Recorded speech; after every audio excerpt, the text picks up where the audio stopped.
अस्मद्गुरुभ्यो नमः। श्रीरङ्गसिंहगिरिदेशिकपादसेवा प्राप्ता किल द्रविडवेदरहस्यजातं श्रीगौतमान्वैषमाश्रितभागधेयं गोपालदेशिकमहं शरणं प्रपद्ये। श्रीमद्गौतमवंशनायकमणेर्गोपालसूरेसुतं तत्पादाम्बुजलब्धयुग्मनिगमान्तार्धं सुशीलं सदा सद्विद्या विनयादि सद्गुणनिधिं स्वाचार्यनिष्ठान्वितं वन्दे वैष्णवभूषणं तमनघं श्रीरङ्गरामानुजं कौशिकान्वयसञ्जातं वेङ्कटार्यतनुभवं वेदान्ताचार्यसच्शिष्यं उडैवर्लुगुरुं भजे। श्रीशैलेश इत्यादि प्रणतोऽस्मि नित्यं स्वादयन्निह सर्वेषां त्रय्यन्तार्धं सुदुर्ग्रहं स्तोत्रयामास योगीन्द्रः तं वन्दे यामुनाह्वयं। नमो नमो यामुनाय यामुनाय नमो नमः। नमो नमो यामुनाय यामुनाय नमो नमः।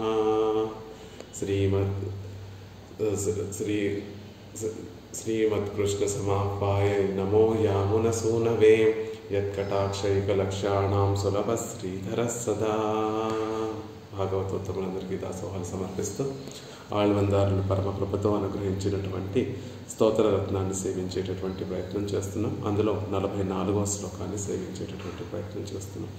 భవాంస్తు సహ వైదేహ్య గిరిసానుషురంస్యతే అని చెప్పినట్టుగా రామాయణంలో లక్ష్మణస్వామి అనుగ్రహించినట్టుగా విరాట్తోటి పరమాత్మ రమించేటటువంటి సందర్భంలో మేమందరం నీకు కైంకర్యం చేస్తూ ఉంటాము, కైంకర్యం చేయాలని కోరుకుంటున్నాను అని లక్ష్మణస్వామి ప్రార్థించినటువంటి విధంగా యామునాచార్యుల వారు కూడా, స్వామి నువ్వు విరాట్తోటి లీలారసాన్నంతటినీ కూడా విలాసంగా లీలారసాన్నంతటినీ కూడా అనుభవిస్తూ ఉంటే నిన్ను అందరూ నిత్యసూరులందరూ కూడా మీకు కైంకర్యం చేస్తూ ఉంటే అలాంటి నిన్ను ఎప్పుడు సేవిస్తానో కదా, ఎప్పుడు నీకు కైంకర్యాన్ని సమర్పిస్తానో కదా అని చెప్తున్నారు.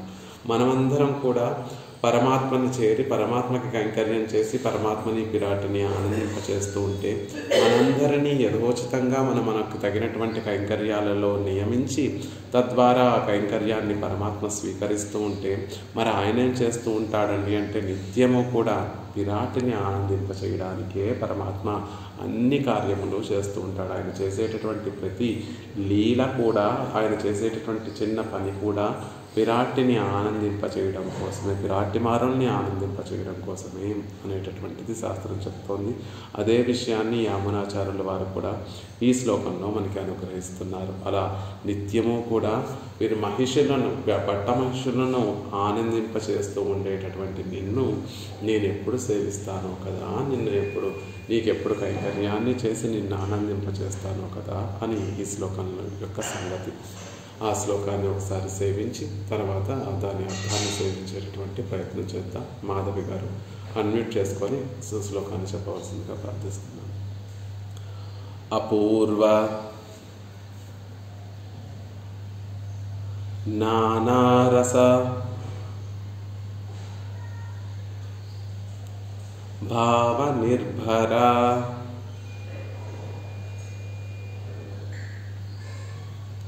ప్రబుద్ధయా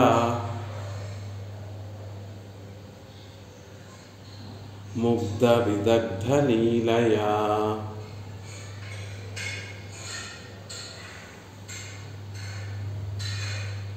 క్షణానువత్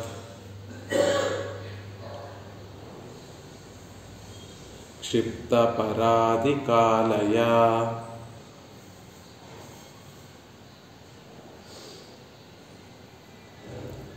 ప్రహర్షయంతం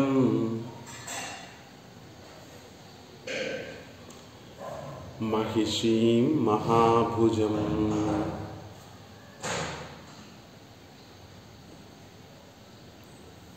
అపూర్వనానారసభావ నిర్భర ప్రబుద్ధయా ముక్త విదగ్ధ లీలయా క్షణానువత్క్షిప్త పరాదికాలయా ప్రహర్షయంతం మహిషీం మహాభుజం.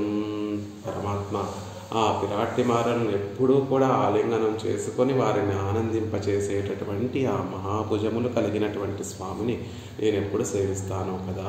తాను చేసేటటువంటి చేష్టితములన్నీ కూడా అపూర్వమైనటువంటివి, అంటే ఇంతకు ముందు చూడనటువంటివి, ఇంతకు ముందు అనుభవించినటువంటి విధముగా నిత్యము నవనూతనంగా ఉండేటటువంటి నానా రస, అనేక విధములైనటువంటి రసములతో కూడినటువంటివి, భావ నిర్భర, భావములతో నానా విధములైనటువంటి, అంటే అనేక విధములైనటువంటి రసానుభవాన్ని కలిగించేటటువంటివి, అనేక విధములైనటువంటి చక్కటి భావాలను కలిగించేటటువంటి ప్రబుద్ధ ముక్త విదగ్ధ లీలయ.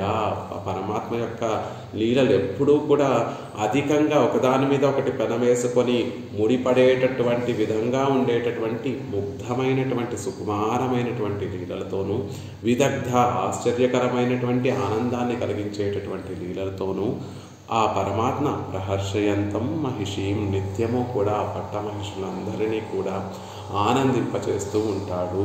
అలాంటి స్వామి అలా విరాట్టిమానులతోటి ఆనందాన్ని అనుభవిస్తున్నటువంటి సందర్భంలో పరమాత్మకి ఎలా ఉంటుంది అంటే క్షణానువక్షిప్త పరాది కాలయ, కాలమంతా కూడా క్షణములో ఒక చిన్న భాగం అయిపోతుంది. అంటే ఎంత గడిపినా కూడా, ఎంత వారితోటి ఆనంద లీలా రసాన్ని అనుభవించినప్పటికీ కూడా ఆ కాలమంతా కూడా ఒక క్షణంలో ఒక చిన్న అణువైపోతుంది. క్షణానువక్షిప్త పరాది కాలయ. పరాది కాలము అంటే బ్రహ్మ యొక్క ఆయుస్సును పరాది కాలము అంటారు. అలా బ్రహ్మ యొక్క ఆయుష్లో సగభాగమైనటువంటి ఆ భాగమంతా కూడా ఆ క్షణంలో, అంటే అంతకాలము పిరాట్టిమారులతోటి ఆ లీలా రసాన్ని అనుభవించినప్పటికీ కూడా ఆ కాలమంతా కూడా పరమాత్మకి క్షణకాలంలో ఒక కొంత చిన్న భాగం అయిపోతుంది. అంటే అయ్యో అప్పుడే కాలం గడిచిపోయింది, తెలియకుండానే కాలం గడిచిపోయిందే అని మనం అలా అయితే భావిస్తూ ఉంటాము. అలా ఆయనకి కూడా కొన్ని యుగాలు, క్షణాలు, కొన్ని సంవత్సరములు, యుగాలు, కోట్ల యుగాలు, కోటాను యుగాలు కూడా క్షణంలో ఒక చిన్న భాగం అయిపోతున్నాయి. ఎప్పుడు అంటే ప్రహర్షయంతం మహిషీం మహాభుజం, పట్ట మహిషులను ఆనందింపచేస్తూ ఆయన అనేక లీలలను ముగ్ధ విదగ్ధ లీలయా, అనేక లీలలను చేస్తూ అపురూపమైనటువంటివి నానా రసములతోటి భావములతోటి కూడినటువంటి లీలలన్నిటినీ కూడా చేస్తూ వారిని ఆనందింపచేస్తూ ఉంటే, పట్టమహిషులను ఆనందింపచేస్తూ ఉంటే పరమాత్మకి ఆ కాలమంతా కూడా, ఆ గడిచినటువంటి కాలమంతా కూడా క్షణంలో ఒక చిన్న భాగం అయిపోతుంది. అలా నిత్యము కూడా పట్టమహిషులు విరాట్టిమారుల్ని ఆనందింపచేస్తూ ఉండేటటువంటి ఆ స్వామి యొక్క మహాభుజములు, ఆ భుజాలను నేను ఎప్పుడు సేవిస్తాను, వాటితో కూడినటువంటి స్వామిని నీకు ఎప్పుడు కైంకర్యాన్ని సమర్పిస్తాను అంటున్నారు. అపూర్వమైనటువంటిది నానా రసభావ నిర్భర, నానా రసములతోటి, అనుభవాలతోటి, భావనలతోటి నిండి ఉన్నటువంటివి, ప్రబుద్ధ, ఎప్పటికప్పుడు వృద్ధి చెందేటటువంటివి, ముగ్ధ విదగ్ధ లీలయ, ముగ్ధమైనటువంటి లీలలు అంటే చాలా సున్నితమైనటువంటి లీలలో, విదగ్ధ ఆశ్చర్యకరంగా ఉండేటటువంటి లీలయ, లీలలన్నిటినీ కూడా పరమాత్మ చేస్తూ ప్రహర్షయంతం మహిషీం, ఆ పట్టమహిషులందరినీ కూడా ఆనందింపచేస్తూ ఉంటాడు. అంతేకాదండి, అలా ఆనందింపచేస్తున్నటువంటి క్షణంలో, సందర్భంలో క్షణానువక్షిప్త పరాది కాలయ, ఆ కాలమంతా కూడా, గడిచినటువంటి కాలమంతా కూడా పరమాత్మకి క్షణంలో ఒక చిన్న భాగం అయిపోతుంది. అలా ఎంత కాలము వారితోటి ఆ లీలారసాన్ని అనుభవించినప్పటికీ కూడా తనివి తీరకుండా అది యుగం ఒక క్షణం అయిపోయినట్టుగా, కొన్ని యుగాలు ఒక క్షణంలో ఒక భాగం అయిపోయినట్టుగా పరమాత్మకి అనిపిస్తూ ఉంటుంది. అలా నిత్యము విరాట్టిమారుల్ని ఆనందింపచేసేటటువంటి స్వామిని మహాభుజ, భుజములకు ఉండేటటువంటి వైభవం ఏమిటి అంటే విరాట్టిమారుల్ని ఆలింగనం చేసుకోవడం వల్ల కలిగేటటువంటి ప్రహర్షము కలిగినటువంటి భుజాలు. అలాంటి భుజములతో కూడి ఉన్నటువంటి స్వామిని నేను ఎప్పుడు సేవిస్తాను కదా, ఎప్పుడు ఆ పరమాత్మకి కైంకర్యాన్ని సమర్పిస్తాను కదా అని ప్రార్థిస్తున్నారు యామునాచార్యుల వారు ఈ శ్లోకంలో. ఈ మొత్తం శ్లోకంలో విరాట్టిమారుల కోసమే పరమాత్మ అన్ని లీలలను, వారిని ఆనందింపచేయడం కోసమే పరమాత్మ అన్ని కార్యములు చేస్తూ నిత్యము వారిని ఆనందింపచేస్తూ ఉంటాడు అనేటటువంటి విషయాన్ని చెప్తున్నారు. అపూర్వ ప్రతిక్షణము మున్బు కండాయిరాదదు పోలే ఇరుక్కై ప్రతిక్షణము మున్బు కండు అరియాదదు పోలే యా ఇరుక్కై అంటే ప్రతి క్షణము కూడా ఇంతకు ముందు చూడనటువంటి విధంగా ఉండేటటువంటి, ఇంతకు ముందు పరిచయం లేనట్టుగా ఉండేటటువంటి విధంగా ఆయన చేసేటటువంటి లీలలన్నీ కూడా చాలా కొత్తగా ఉండేటటువంటి విధంగా ఉండేటటువంటి లీలలన్నిటినీ కూడా పరమాత్మ అనుభవిస్తున్నారు. నానారస భావ బహుముఖమాన రసత్తాலும் భావత్తాலும் నేరుంగుంబడి అనేక విధములైనటువంటి రసాలతోనూ భావాలతోనూ కూడి ఉండేటటువంటి లీలలన్నిటినీ కూడా పెరుమాళ్ళు చేస్తున్నారు. పిరాట్టిమారుల్ని ఆనందింపచేయడానికి బహుముఖమాన రసత్తాలు అనేక విధములైనటువంటి రసభరితమైనటువంటి లీలలన్నిటినీ కూడా చేస్తున్నాడు స్వామి. బహుముఖమైనటువంటి భావాలతో కూడినటువంటి లీలలన్నీ కూడా చేస్తున్నాడు స్వామి పట్టమహర్షుల్ని ఆనందింపచేయడానికి. ప్రబుద్ధయ శృంఖలాబంధమాయ్ సంబంధయా శృంఖలాబంధం చైను ఇనప గొలుసులో ఎలా అయితే అవన్నీ కూడా ఒక్కొక్క గొలుసు కూడా ఒకదానికి పెనవేసుకొని ఎలా అయితే ఆ ఇనుప గొలుసు ఏర్పడుతుందో అలా గొలుసులో ఉన్నటువంటి ఆ రింగులన్నీ కూడా ఒకదానికొకటి పెనవేసుకున్నట్టుగా పరమాత్మ చేసేటటువంటి లీలలు ఒకదానితో ఒకటి పెనవేసుకొని అన్నీ కూడా చివరికి దేనికోసం ఆయన చేస్తున్నాడు అంటే ఇవన్నీ కూడా ఆవిడ్ని సంతోషపెట్టడం కోసమే. రసమావదు చేతనర్ யாதொன்றே அனுபவித்தால் ஏன மாத்தியதி என்கிறபடியே మదియా నిర్పర్ అదిరే రసం.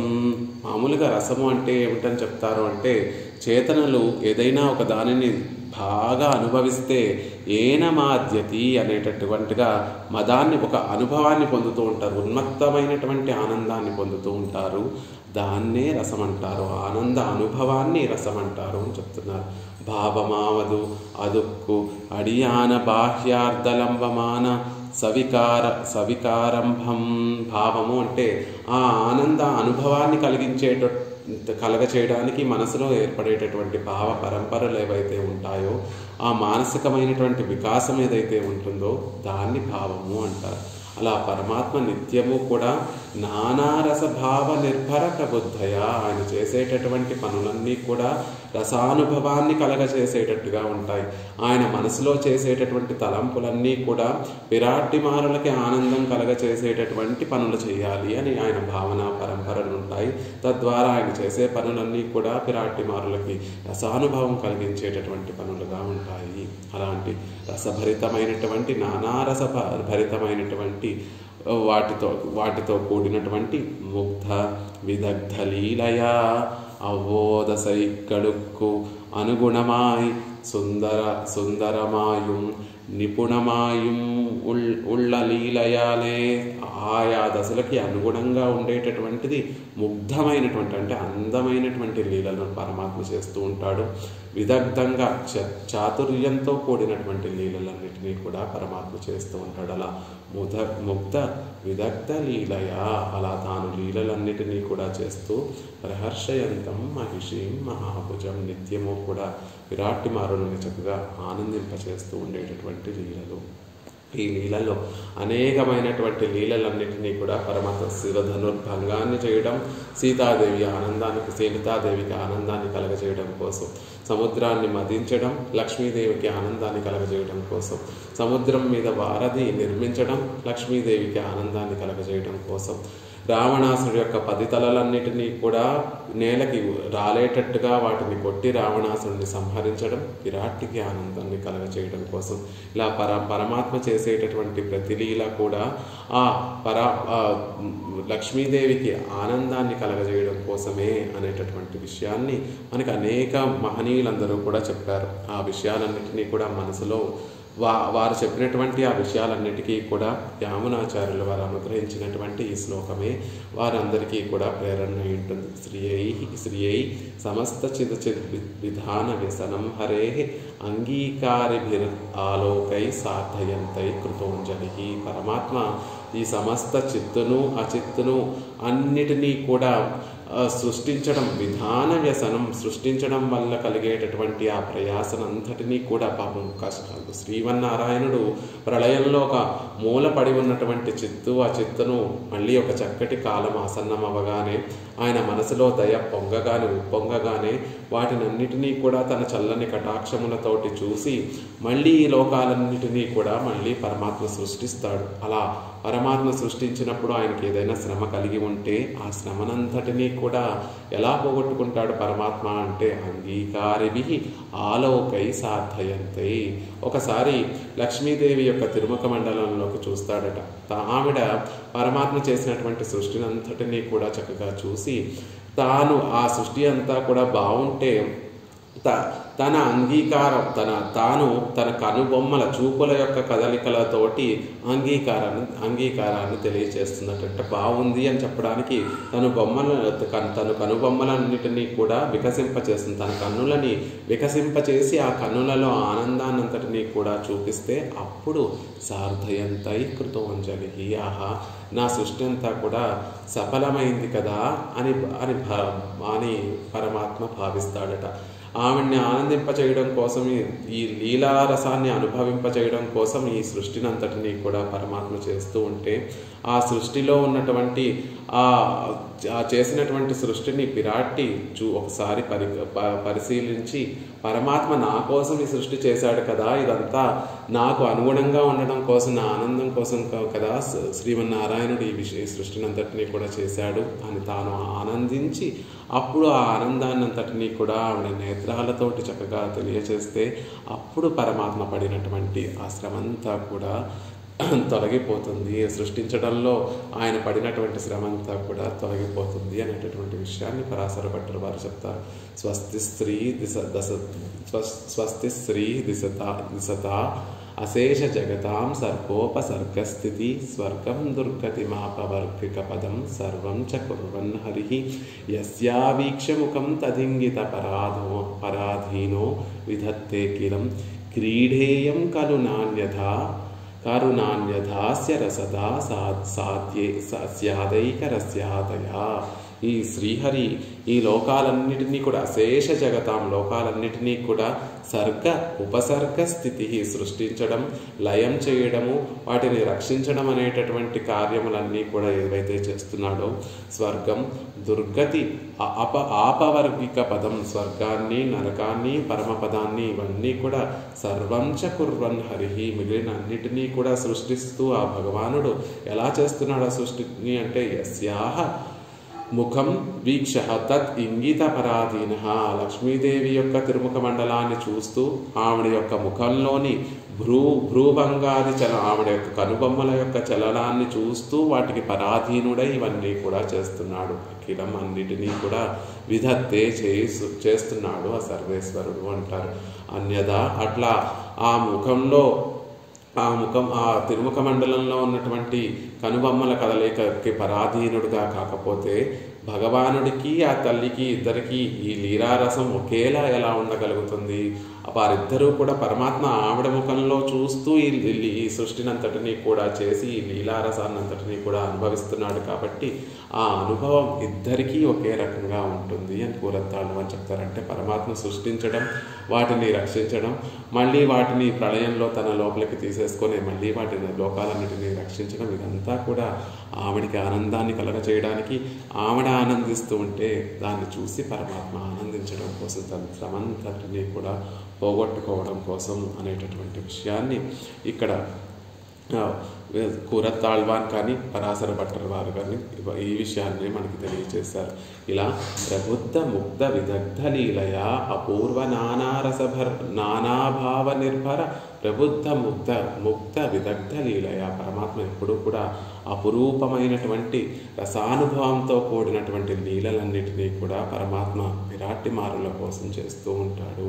శ్రీరంగంలో శ్రీరంగనాథుడు తన నిర్వహించవలసినటువంటి ఆ శ్రీరంగం కోయిల్లో ఉన్నటువంటి బాధ్యతలన్నిటినీ కూడా విశ్వసేనుల వారికి అప్పచెప్పి జీవుల్ని ఉజ్జీవింపచేయటం అనేటటువంటి బాధ్యతను, జీవులకి మోక్షాన్ని ప్రసాదించేటటువంటి బాధ్యతనంతటినీ కూడా ఉడయవర్లకి అప్పచెప్పి విహరతి హరౌ లక్ష్మ్యా లీలాతపత్ర పరిష్క్రియ వినిమయ విధా సూనాసూని క్రియా సఫలోత్పలాం అధ మునిమనః పద్మేషు అబ్జాసహాయ విహారజ శ్రమాహరతటీం యామః తం ఐందవీం అరవిందనీం అని పరాశర భట్టర్ వారు ఒక శ్లోకంలో చెప్తారు. ఏం చేస్తాడట, పరమాత్మ అన్ని బాధ్యతలు విశ్వసేనుల వారికి రామానుజుల వారికి అప్పచెప్పేసి హరవు ఆ శ్రీమన్నారాయణుడు హరి ఆ రంగనాథుడు లక్ష్మ్యా సహా శ్రీరంగనాయకుతో పాటు విహారాన్ని చేస్తున్నాడు. ఎక్కడ విహారాన్ని చేస్తున్నాడండి? ఐందవీం అరవిందునీం. ఐందవీం అంటే చంద్రుడితోటి సంబంధం ఉన్నటువంటి అరవిందిని అంటే పుష్కరము, అరవిందములు కలిగినటువంటి ఒక కొలను. చంద్రుడితోటి సంబంధం కలిగినటువంటి కొలను ఏమిటి శ్రీరంగంలో అంటే చంద్ర పుష్కరిణి. పరమాత్మ శ్రీరంగనాథుడు బాధ్యతలన్నిటినీ కూడా ఒప్పచెప్పేసి రంగనాయకితో పాటు ఆ ఐందవీం అరవిందినీం అని చెప్పబడేటటువంటి చంద్ర పుష్కరిణి తీరంలో విహరిస్తున్నాడు. అలా విహరించేటటువంటి సందర్భంలో లీలాతపత్ర కేళి విలాసార్థం ఆయన విలాసాన్ని విలాసంగా ఒక లీలను చేయడం కోసం ఆ చంద్ర పుష్కరిణిలో ఉన్నటువంటి ఆతపత్రములు పద్మాలన్నిటినీ కూడా గొడుగులుగా మార్చి ఇద్దరూ కూడా ఆ పద్మాలనే గొడుగులుగా చేసుకొని ఇద్దరూ కూడా విహరిస్తున్నారట. అంతేకాకుండా పరిష్క్రియ ఆ చంద్ర పుష్కరిణిలో ఉన్నటువంటి ఆ పద్మములను, చిన్న చిన్న తామర పువ్వులను, అందంగా ఉండేటటువంటి కలవలని అన్నిటినీ కూడా తీసి పరమాత్మ లక్ష్మీదేవికి కర్ణభూషణములుగా అందిస్తున్నాడట, ఆవిడికి అలంకరిస్తున్నాడట.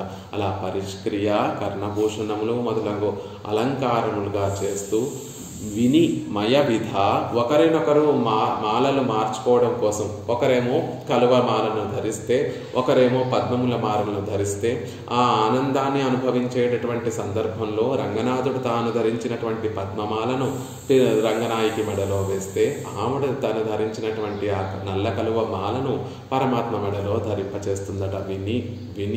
వినిమయ విధ అలా ఒకరొకరు మాలను మార్చుకునేటటువంటి విధంగా సూనాసూని విక్రియ వారు విలాసంగా ఒకరి మీద ఒకరు పువ్వులు వేసుకోవడానికి సూనాసూని విక్రియ. సూనాసూనము అంటే పుష్పములు ప్రణయ కలహంలో ఒకరి మీద ఒకరు పుష్పాలను వేసుకోవడానికి ఉపయుక్తంగా ఉండేటట్టుగా ఆ సఫల జన్మ సాఫల్యాన్ని పొందినటువంటి ఉత్పలాం అలాంటి పద్మములతో కూడి ఉన్నటువంటి ఐందవీం అరవిందినీం అలాంటి చంద్ర పుష్కరిణి యామహ మేము సేవిస్తున్నాము. ఎలాంటి చంద్ర పుష్కరిణి అంటే చంద్ర పుష్కరిణి ఉన్నదే పరమాత్మ రంగనాథుడు రంగనాయకి విహరించడం కోసమండి. హరౌ లక్ష్మ్యా విహరితి ఆ రంగనాథుడు రంగనాయకితో విహరించడం కోసం ఆ చంద్ర పుష్కరిణిలో ఉందండి. ఆ చంద్ర పుష్కరిణిలో ఉన్నటువంటి తామర పువ్వులు కూడా పరమాత్మ యొక్క లీలారసానుభవం కోసమే ఉన్నాయి. ఆ తామర పుష్పాలన్నిటినీ కూడా పరమాత్మ స్వీకరించి ఒక గొడుగుగా వాటిని చేస్తూ పిరాటిమారులకి గొడుగు పడుతున్నాడు. అంతేకాకుండా కొలంలో ఉన్నటువంటి తామర పుష్పాలన్నిటినీ కూడా తీసి ఆభరణాలుగా పిరాటికి ఆభరణాలుగా అలంకరిస్తున్నాడు. అంతేకాకుండా తాను ఆ పుష్పమాలిక ఆ తామర పువ్వులన్నిటినీ కూడా తీసి ఒక మాలగా కట్టి ముందు తాను ధరించి తర్వాత పిరాటిమారులకి సమర్పిస్తున్నాడు. అంతేకాకుండా ఇద్దరికి ప్రణయ కలహం ఏర్పడితే ఆ కొలంలో ఉన్నటువంటి చంద్ర పుష్కరిణిలో ఉన్నటువంటి తామర పువ్వులనే ఒకరి మీద ఒకరు వేసుకుంటూ విసిరేసుకుంటూ ఆ ప్రళయ కలహాన్ని కూడా అనుభవిస్తున్నారు. అలా అనేక క్రియలతోటి అలా పుష్పములన్నీ కూడా పరమాత్మ పిరాటి యొక్క కైంకర్యంలో వినియోగపడటం వల్ల సఫలము తమ జీవితాన్ని సఫలం చేసుకున్నటువంటి ఉత్పలములు పద్మములు కలిగినటువంటి ఆ ఐందవీం అరవిందిని యామహ ఆ చంద్ర పుష్కరిణి మేము సేవిస్తున్నాము. అంతేకాకుండా అధ మునిమనః పద్మేషు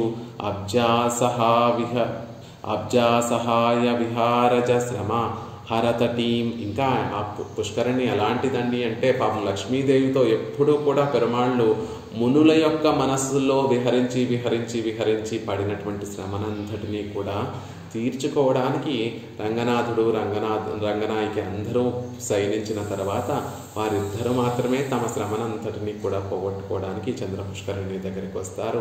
ఆ చంద్ర పుష్కరిణి దగ్గర ఈ లీలారసాన్నంతటినీ కూడా అనుభవిస్తారు. అందులో ఉన్నటువంటి తామర పువ్వులతోటి ఈ లీలారసాన్నంతటినీ కూడా అనుభవిస్తూ ఉంటారు. అలా ముని మనఃపద్మేషు మునుల యొక్క మనస్సు అనేటటువంటి పద్మములయందు సంచరించి లక్ష్మీదేవితో సంచరించి వారిద్దరికీ కలిగినటువంటి ఆ శ్రమనంతటినీ కూడా హరించేటటువంటి చంద్ర పుష్కరిణిని మేము సేవిస్తున్నాం. మేము సేవిస్తున్నాము. అలా చంద్ర పుష్కరిణి దగ్గరే పిరాటి పెరుమాళ్ళు ఇంత బాగా లీలారసాన్ని అనుభవిస్తూ ఉంటే, ఇంత చక్కగా పరమాత్మ అక్కడ ఉన్నటువంటి పుష్పములన్నిటితోనూ పిరాటికి లీలారసాన్ని అనుభవింపచేస్తూ ఉంటే, ఇక పరమపదంలో అనేకమైనటువంటి ఉద్యానవనాలు, నందన ఉద్యానవనాలు, చక్కటి పుష్పాలతోటి అత్యంత మధు ప్రవాహంతో కూడినటువంటి అమోఘమైన అప్రాకృతమైనటువంటి పుష్పములతో కూడి ఉన్నటువంటి అనేక ఉద్యానవనాలు అక్కడ ఉంటాయి. ఆ వనాలలో ఎప్పుడూ మధువు స్రవించేటటువంటి పుష్పాలు ఉంటాయి. అక్కడ అనేక పక్షులు కిలకలారావాళ్ళు చేస్తూ ఉంటాయి. అలా అనేక ఉద్యానవనాలలో పరమాత్మ నానారసభావ నిర్భర ప్రబుద్ధయా ముగ్ధ విదగ్ధ లీలయా అని అనేక హరితమైనటువంటి లీలలన్నిటినీ కూడా, అపూర్వమైనటువంటి లీలలన్నిటినీ కూడా చేస్తూ ప్రహర్షయంతం మహిషి మహాభుజం అలా నిత్యము కూడా ఆ పిరాటిమారులందరినీ కూడా ఆనందింపచేస్తూ ఉంటారు. అలా ఆనందింపచేసేటటువంటి సందర్భంలో క్షణానువత్ క్షిప్త పరాధికాలయ ஒரு க்ஷணத்தில் ஏகதேசம் போலே போக்கப்பட்ட பரகாலம் பரார்த்தகாலம் இவத்தை ఆదియాగ ఉడైతాయి ఇరుక్కుమత్తిలే. అలా వారిద్దరూ కూడా లీలారసాన్ని అనుభవిస్తూ ఉంటే వారు గడిపినటువంటి ఆ కాలమంతా కూడా, వారు గడిపినటువంటి ఆ పరకాలము పరార్ధకాలం అంతా కూడా క్షణంలో ఒక చిన్న భాగం అయిపోతుందండి అని చెప్తున్నారు.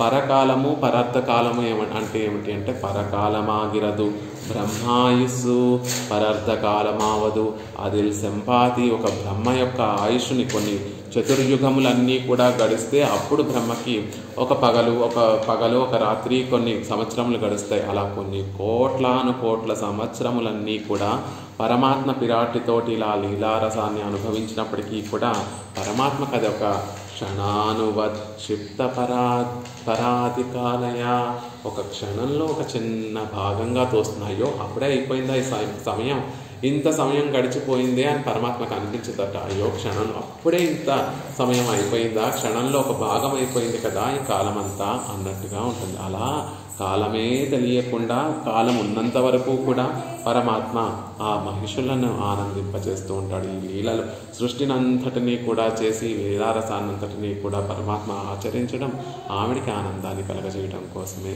మహిషి ప్రహర్షయంతం, ఆ పట్టమహిషులందరినీ కూడా ఆనందింపచేస్తూ ఉంటాడు. ఎలాంటి పట్టమహిషులు అంటే, యస్త్వయా సహస్వర్గో నిరయో యస్త్వయా వినా, సీతమ్మ చెప్పినటువంటి మాట. రామచంద్రుడు ఒక్కడే అరణ్యవాసానికి వెళ్తాను, సీతాదేవిని అంతఃపురంలోనే ఉండి తన తల్లిదండ్రుల్ని చక్కగా చూసుకుంటూ తన తమ్ముళ్ళ యొక్క భార్యలతో కలిసి చక్కగా సుఖంగా ఉండమని చెప్పినట్టు రామచంద్రుడు చెప్పినటువంటి సందర్భంలో, యస్త్వయా సహసర్గో నిరయో యస్త్వయా వినా ఇతి జానన్ పరాం ప్రీతం గచ్చ రామ మయా సహా. రామ, నువ్వు అరణ్యానికి వెళ్ళిపోతే నన్ను ఇక్కడ అంతఃపురంలో ఉంచేస్తే నేను స్వర్గ సుఖాలన్నిటినీ కూడా ఈ అంతఃపురంలో అనుభవిస్తాను అనుకుంటున్నావు. కాదు, యస్త్వయా సహస స్వర్గో, నీతో ఉండడమే నాకు స్వర్గం. అది ఎక్కడ అనేటటువంటిది నాకు అసందర్భము. కాబట్టి నువ్వు ఎక్కడ ఉంటే అదే నాకు స్వర్గము. నిరయో యస్త్వయా వినా, నువ్వు లేకపోతే అది నాకు నరకంతో సమానం. నువ్వు లేనటువంటి చోటు అది స్వర్గమైన, ఇంద్రుడు పాలించేటటువంటి స్వర్గమైన అది నాకు నరకంతో సమానము. కాబట్టి నీతో నన్ను తీసుకొని వెళ్ళి నాకు ఆనందాన్ని కలగచేయి అని సీతాదేవి చెప్పినటువంటి మాట. త్వయాచ సహ గంతవ్యం మయా గురుజ్ఞా జనాజ్ఞయా తద్వియోగేన మే రామ జీవితం త్యక్తవ్యమిహ జీవితం. రామచంద్ర, పెద్దల యొక్క ఆజ్ఞానుసారంగా నువ్వు ఇప్పుడు అరణ్యానికి వెళ్ళాలనుకుంటున్నావు. నన్ను కనుక ఇక్కడే నువ్వు విడిచిపెడితే త్యక్తవ్యం ఇహ జీవితం, నేను ఇక్కడే ప్రాణాలు త్యజిస్తానే తప్ప నేను ఇక్కడ సుఖంగా ఉండలేను. నువ్వు నన్ను కనుక తీసుకొని వెళ్ళకపోతే, ఇక్కడే నన్ను వదిలేసి వెళ్ళిపోతే, త్యక్తవ్యం ఇహ జీవితం, నేను ఈ జీవితాన్ని విడిచిపెట్టడం తప్ప నాకు వేరొక గతి లేదు అనేటటువంటి విషయాన్ని సీతమ్మ తల్లి రామచంద్రుడికి చెప్తుంది. సర్వథా తేన హీనాయ రామేణ విదితాత్మన దీక్షం విషం నివాస స్వాద్యం దుర్లభం మమ జీవితం. మనసులో ఉండేటటువంటి విదితాత్మన రామేణ, మనసులో ఉండేటటువంటి దాన్ని తెలిసినటువంటి వాడివైనటువంటి ఓ రామ, నువ్వు కనుక నన్ను ఇక్కడ విడిచిపెడితే తీక్షణమైనటువంటి విషాన్ని తాగినటువంటి దానిలా నేను ప్రాణాలను విడిచిపెడతానే తప్ప ప్రాణాలను ధరించి ఉండటం అనేటటువంటిది దుర్లభం. నువ్వు ఒక్కసారి నన్ను విడిచేసి ఎక్కడికైనా అరణ్యానికి నువ్వు సిద్ధపడితే, బయలుదేరితే కనుక తీక్షణమైనటువంటి విషము తాగినటువంటి వాడు ఎలా అయితే ప్రాణాలతో ఉండలేడో, ప్రాణాలతో ధరించి ఉండలేడో, అలా నేను కూడా నిన్ను విడిచి ఒక్క క్షణం కూడా ధరించి ఉండలేను అని ఆ సీతమ్మ తల్లి రామచంద్రుడితో చెప్తుంది. ఇంకా ఆమె స్వరూపం ఎలాంటిది అంటే, అగలగిల్లే నిరయమెన్రు అలర్మేల్ మంగై, ఒక్క క్షణం కూడా రామచంద్రుడిని విడిచిపెట్టను అని చెప్పేటటువంటి ఆ శ్రీ మహాలక్ష్మి ఎంగిరపడియే వ్యతిరేకత్తాల్ ఆత్తమాటాద పిరాటియై మిగం ఉగప్పియానిన్రుళ్ళవనే. అలా రామచంద్రుణ్ణి విడిచి ఒక్క క్షణం కూడా విడిచిపెట్టి ఉండలేనటువంటి సీతాదేవిని నిత్యము కూడా ఆనందింపచేస్తాడు. పిరాటి ఎప్పుడూ పరమాత్మ దగ్గరే ఉండాలి, ఆయన విశ్లేషాన్ని సహించి ఉండలేను అని చెప్పేటటువంటి అంత ఆ భావన అనన్యార్హంగా ఉండేటటువంటి ఆ విరాట్టి మారుల్ని ఎప్పుడూ కూడా స్వామి తన చేష్టితములతోటి ప్రహర్షయంతం నిత్యము కూడా ఆనందింపచేస్తూ ఉంటాడు.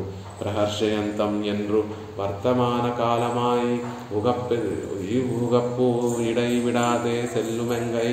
ప్రహర్షయంతం అని చెప్పారంటే వర్తమాన కాల క్రియలో చెప్పారు. అలా చెప్పడం ద్వారా ఇప్పుడు ఒకసారి ఆనంద పెట్టి ఇంకోసారి పట్టించుకోకపోవడం కాదండి, ఎప్పుడూ కూడా అన్ని కాలాలలోనూ ఆ పిరాటి మారుల్ని ప్రహర్షయంతం ఆనందింపచేస్తూ ఉంటాడు సర్వేశ్వరుడు అనేటటువంటి విషయాన్ని చెప్తారు. సీతాదేవి సందర్భం, సీతాదేవి రామచంద్రుడు సీతాదేవి యొక్క సందర్భం వచ్చింది కాబట్టి రామచంద్రుడిని తర్వాత రోజు పట్టాభిషిక్తుడిని చేయడానికి దశరథ మహారాజు మనసులో తలుచుకొని రామచంద్రుడిని ఉపవాస దీక్ష వహించి రంగనాథుడిని సేవించి సిద్ధపడమని చెప్పినటువంటి సందర్భంలో తర్వాత రోజు ఆ రోజు రాత్రంతా రామచంద్రుడు సీతాదేవి రంగనాథుడిని ఉపాసించి తర్వాత రోజు పట్టాభిషేకం ఏదైతే రోజు జరుగుతుందో ఆ రోజుకు సిద్ధంగా ఉంటే రామచంద్రుడిని అత్యంత సుందరంగా అలంకరిస్తుంది సీతాదేవి. అలా సీతాదేవి అలంకరించిన తర్వాత సీతారాములు ఇద్దరూ తమ భవనంలో ఉన్నటువంటి సందర్భంలో సుమంత్రుడు రామచంద్రుడి దగ్గరికి వచ్చి, దశరథుడు కైకేయి భవనంలో ఉన్నాడు, మిమ్మల్ని అనుకుంటున్నారు, మిమ్మల్ని తీసుకొని రమ్మన్నారు అని దశరథుడు మహారాజు యొక్క మంత్రి సుమంత్రుడు వచ్చి రామచంద్రుడికి చెప్తే, అదిగో మా నాన్నగారు కైకేయి మాత యొక్క మందిరంలో ఉన్నారు, ఇక ఇవాళ పట్టాభిషేకం జరుగుతుంది అని ఆనందంతో రామచంద్రుడు సుమంత్రుడి వెనకాల బయలుదేరినటువంటి సందర్భంలో రామచంద్రుడు అంతఃపుర ద్వారాలు ఎన్నో భవనాలు ఉంటాయి, అలా అంతఃపుర భవనాలన్నీ కూడా దాటుతూ ముందుకు వెళుతూ ఉంటే రామచంద్రుడి యొక్క సౌందర్యాతిశయానికి ఈడుపడినటువంటి సీతాదేవి కూడా అసలే రామచంద్రుడు పుంసాం దృష్టి చిత్తాపహారిణం అని ఎంతో భోగ్యంగా ఉండేటటువంటి అందం అతిశయించినటువంటి అందంతో విరాజిల్లేటటువంటి స్వరూపం కలిగినటువంటి వాడు. అది అభిషేకం కోసం, అభిషేకం కోసం అంటే పట్టాభిషేకం చేయడం కోసం ఇంకా చక్కగా అలంకరించిందేమో సీతాదేవి. ఇంకా రామచంద్రుడి ఆ అందం ఇంకా భోగ్యంగా ఉండేసరికి ముందు సుమంత్రుడు వెళ్తున్నాడు, వెనకాల రామచంద్రుడు వెళ్తున్నాడు, ఆ వెనకాల సీతాదేవి కూడా తన పరిసరాలన్నిటినీ కూడా మరిచిపోయి సీతాదేవి కూడా రామచంద్రుడిని అనుసరిస్తోంది. అలా ద్వారాలన్నీ దాటుతూ వెళుతున్నారు. సీతాదేవి యొక్క అంతఃపురాన్ని దాటేటటువంటి ద్వారం రాగానే రామచంద్రుడు చూశాడట. అంతఃపుర స్త్రీలు ఎప్పుడూ కూడా వారి అంతఃపురాన్ని దాటి బయటకు రాకూడదు, ఇతర జనాలందరికీ కూడా కనిపించకూడదు. కానీ సీతాదేవి ఆ అంతఃపుర ద్వారం కూడా దాటేసి వస్తున్నటువంటి సందర్భాన్ని చూసి రామచంద్రుడు వెనక్కి తిరిగి తిరిగి సీతాదేవిని సన్మానించాడట. పతి సమ్మానిత సీత భర్తారం అసితేక్షణ ఆద్వారం అనువ్రాజ మంగళాని అద్నుషి అనేటటువంటి ఒక చక్కటి మాటను వాల్మీకి మహర్షి చెప్తాడు. పతి సన్మానిత సీత భర్తారం అసితేక్షణ.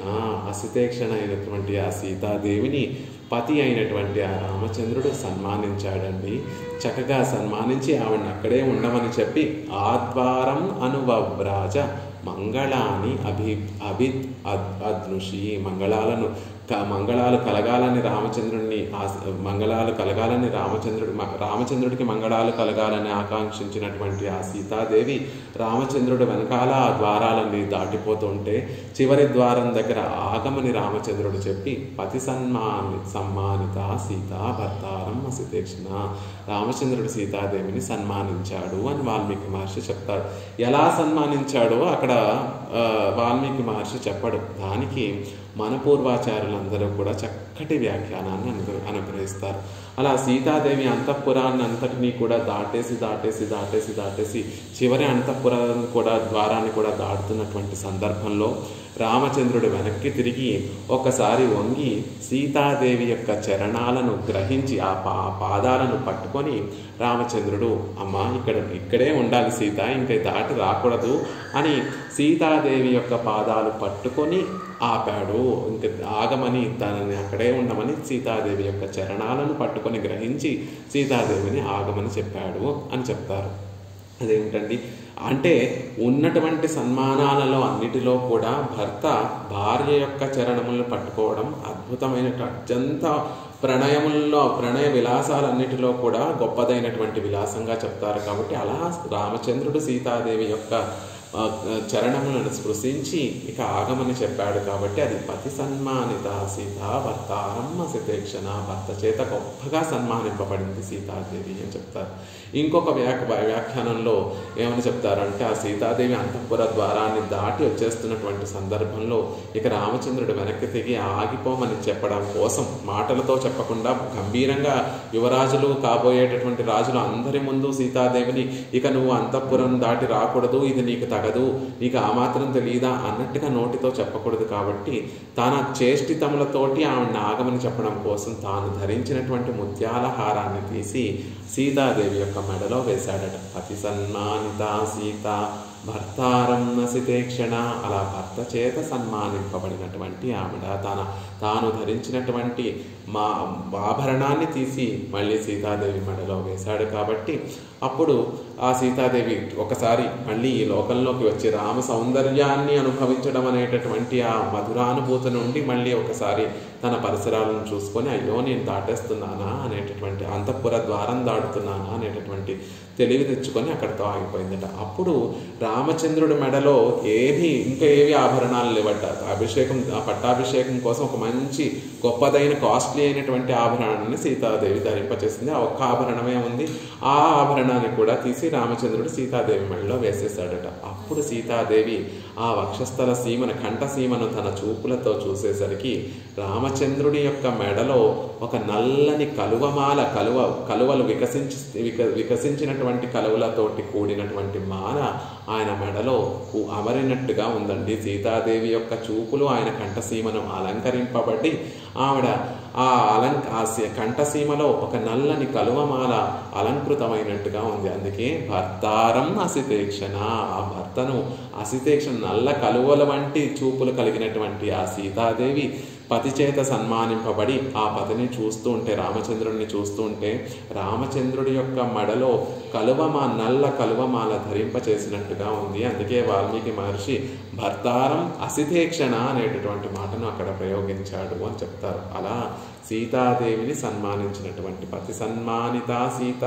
భక్తారం అసితేక్షణ అలా నిత్యము ఏ అవతారంలో ఉన్నప్పటికీ కూడా పరమాత్మ ఆ సీతాదేవిని పిరాటిని ఎప్పుడూ కూడా నిత్యము కూడా ప్రహర్షయంతం ఆనందింపచేస్తూనే ఉండేటటువంటి వాడు. అలాంటి మహాభుజం கீ சொன்ன லீலாரசத்தாலே உகப்பிக்கும் அவளோபாதி என்று அணிமானத் தடைவரை தோளாலே அணைப்பிக்கும் என்று స్వరూప గుణங்களில் కాటిల్ ఇని తాయిరే రూపగుణం ఇరుప్పదు. కింద చెప్పినటువంటి విషయాల కన్నా కూడా మహాభుజం కీసొన్న లీలారసత్తాలే కింద చెప్పినటువంటి విషయాలన్నీ కూడా ఆయన గుణాలతోనూ స్వరూపంతోనూ చేసినటువంటి పనులు. రాక్షసులను 14,000 మంది రాక్షసులందరినీ కూడా రామచంద్రుడు సంహరిస్తే రాక్షసులకి మహర్షీనాం సుఖావహం, తన బిడ్డలైనటువంటి మహర్షులందరికీ కూడా సుఖాన్ని కలగచేశాడు అనేటటువంటి ప్రీతి కలిగి, సీతాదేవికి ఆనందం కలిగి, రామచంద్రుడు చేసినటువంటి లీల ఒక ముహూర్త కాలంలో 14,000 మంది ఖరదూషణాది రాక్షసులందరినీ కూడా రామచంద్రుడు సంహరిస్తే తన కోసం చేసినటువంటి కార్యం కాదు, కానీ తన బిడ్డల కోసం తన వాత్సల్యం అనేటటువంటి గుణాన్ని ప్రకాశింపచేస్తూ మహర్షులందరికీ కోసం రాక్షసులందరినీ కూడా సంహరించినటువంటి రామచంద్రుడిని చూస్తే భర్తారం పరిషస్వజే, రామచంద్రుడిని వచ్చి ఆనందంగా కౌగలించుకుంది సీతాదేవి. ఎందుకు అంటే తన గుణం అక్కడ ప్రకటితమైంది కాబట్టి. మహర్షులు తన భక్తులందరికీ కూడా సుఖాన్ని కలగచేసేటటువంటి వాడు శ్రీరామచంద్రుడు అని, రామచంద్రుడిలో ఉన్నటువంటి రక్షకత్వాన్ని తెలియచేసేటటువంటి గుణం అక్కడ ప్రకాశించింది కాబట్టి ఆ గుణాలతో సీతమ్మ తల్లికి ఆనందం కలిగింది కాబట్టి వచ్చి ఆయన్ని గట్టిగా కౌగలించుకుంది. అలా కింద చెప్పేటటువంటి లీలలన్నీ కూడా ఆయన స్వరూపంతోనూ గుణములతోనూ ఆనందాన్ని కలగచేస్తూ ఉంటే ఇంకొక విషయం ఉందండి. భుజాలతో ఆయన కౌగిలించుకున్నటువంటి సందర్భంలో ఆ తల్లికి కలిగేటటువంటి ఆనందము వీటన్నిటికన్నా కూడా గొప్పది. ఒక మనిషి తన గుణాలతోటి స్వభావంతో తన భార్యకు కలిగించేటటువంటి ఆనందం కన్నా తన చేతులతోటి తన భార్యను ఆలింగనం చేసుకున్నప్పుడు ఆ భార్యకు కలిగేటటువంటి ఆనందం గొప్పగా ఉంటుంది. అలా ఇక్కడ యామునాచార్యుల వారు ప్రహర్ష్యంతం మహాభుజం, పరమాత్మ తన చేష్టితములతోనూ తన భావనలతోనూ తన లీలలతోనూ పిరాటిమానులకి ఎప్పుడూ సదా ఆనందాన్ని కలగచేస్తూ ఉంటాడు.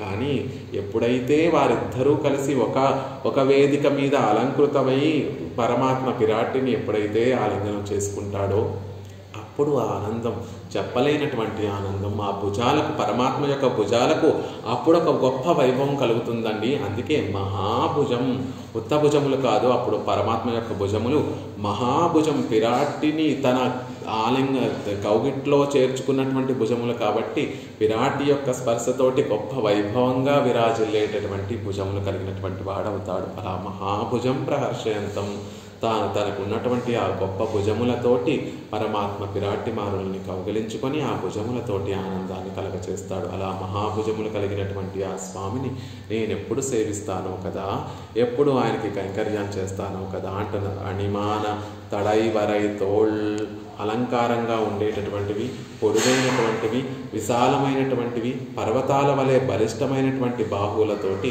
లక్ష్మీదేవిని ఆలింగనం చేసుకొని ఆనందింపచేస్తాడు పరమాత్మ. అలా స్వరూప గుణములతోటి కలగచేసేటటువంటి ఆనందం కన్నా కూడా రూపంతో, తన ప్రత్యక్షంగా ఉండేటటువంటి రూపంతో కలగచేసేటటువంటి ఆనందం ఇంకా భోగ్యంగా ఉంటుంది కదా. కాబట్టి మహాభుజం ప్రహర్షయంతం, ఆ భుజాలతోటి పిరాటి మానవుడు ఎప్పుడూ కూడా ఆలింగనం చేసుకొని ఆవిడికి ఆనందాన్ని కలగచేస్తాడు. మనం అందరం అంతే కదా. ఎప్పుడు రంగనాథుడు రంగనాచ్యారు ఇద్దరు కూడా ఒక సేర్తిగా ఒక వేదిక మీద కనిపిస్తారో, ఒక పీఠం మీద కనిపిస్తారా అని సంవత్సర కాలం పాటు మనం అందరం వేచి చూస్తూ పంగుని ఉత్తరం ఎప్పుడు వస్తుందా, ఎప్పుడు ఆ రంగనాథుడు రంగనాచ్యారిని పక్కన వేయించేపు చేసుకొని తన భుజములతోటి ఆవిడ్ని ఆలింగనం చేసుకొని వారిద్దరూ ఆనందాన్ని అనుభవిస్తూ ఉంటే ఆ సేర్తిని చూసి మనం అందరం కూడా వారికి ఎప్పుడు మంగళాశాసనం చేస్తామా, ఎప్పుడు వారికి కైంకర్యం చేస్తామా, ఎప్పుడు వారి పాదార విందాల దగ్గర శరణాగతి చేస్తామా అని మనందరం కూడా పరమాత్మ పిరాటిని ఆలింగనం చేసుకున్నటువంటి భుజములతో కూడినటువంటి పరమాత్మని ఎప్పుడు సేవిస్తాము కదా అని మనం అందరం కూడా ఎదురు చూస్తున్నట్టుగానే అలాంటి స్వామిని ఎప్పుడు నేను సేవిస్తాను అని యామునాచార్యుల వారు కూడా ఈ శ్లోకంలో మనకు అనుగ్రహిస్తున్నారు. అపూర్వ నానారసభావ నిర్భర ప్రబుద్ధయా ముగ్ధ విదగ్ధ లీలయా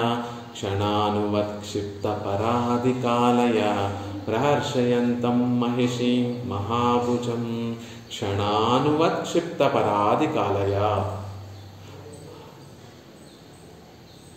క్షణానువత్క్షిప్త పరాధికాలయ. పరమాత్మ పిరాడ్డిమారులతోటి ఈ లీలారసాన్నంతటిని కూడా అనుభవిస్తూ ఉంటే ఆ సమయమంతా కూడా స్వామికి ఒక క్షణం, ఆ కాలమంతా కూడా పరమాత్మకి క్షణంలో ఒక చిన్న భాగం అయిపోతుందట. అలా పరమాత్మ ఎంత ఆవిడతోటి లీలారసం అనుభవించినప్పటికీ కూడా తనివి తీరినటువంటి గొప్ప వైభవం కలిగినటువంటి ఆవిడ. ఈ విషయాన్ని పరాశర భట్టర్ వారు అద్భుతంగా అనుగ్రహిస్తారు. శ్రీగణరత్న కోశంలో దశశత పాణిపాద వదనాక్షిముఖై అఖిలై అపి నిజ వైశ్వరూప్య విభవై అనురూపగుణై అవతరణై అతైశ్చరసయన్ కిమితా కమలే క్వచన హి భ్రమముఖే విన్నిమజ్జతి తే.